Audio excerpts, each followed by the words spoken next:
is nu de eerste woensdag van augustus en dat betekent dat het bij Jonsma Field in Boetenpost om het is staat een koer piek. Het hienste evenement kon in coronatijd 2 jaar lang net teruggingen. Het bestuur is dan ook uit te schroeven dat ze wel losmaaien. Ontzettend blij. Als hele bestuur zijn er natuurlijk. We moesten inderdaad 2 jaar wachten dat het weer terugging.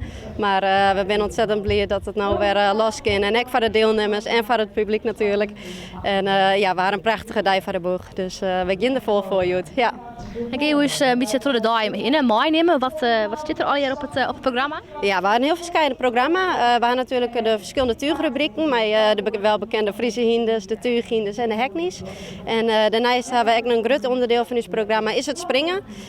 Als een van de weinige concoursen organiseren wij ook je springen in de hoofdpiste. En nou ja, een grote prijs van Buitenpost is toch wel de blikvanger binnen die rubriek. Dus dat wordt weer een groot spektakel, Joet.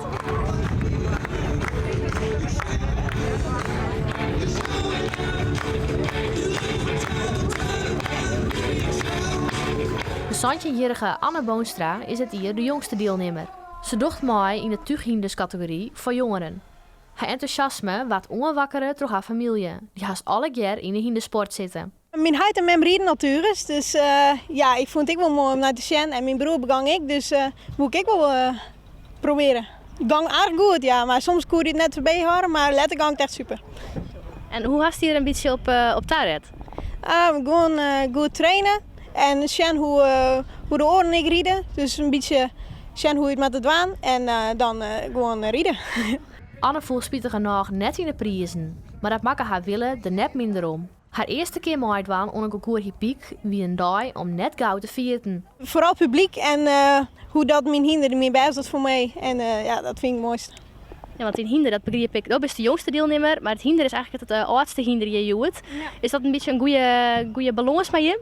Ja, hoor. Ja, we zijn een beetje op een mandarin spelen, dus dat gaat wel wat makkelijker nou. Hienste fans kunnen waasje haar het opheljen in Boetenpost. Misschien ook wel omdat het concours Piek van Dokkum dit hier net teruggieën. Onder oren vanwege het tekort aan vrijwilligers en deelnemers. Dat probleem hebben ze in Boetenpost geen last van. Wij hadden een hele enthousiaste jonge groep en ik ben het bestuur en nou ja, jongeren onder elkaar natuurlijk, dat is ook wel weer heel positief. Die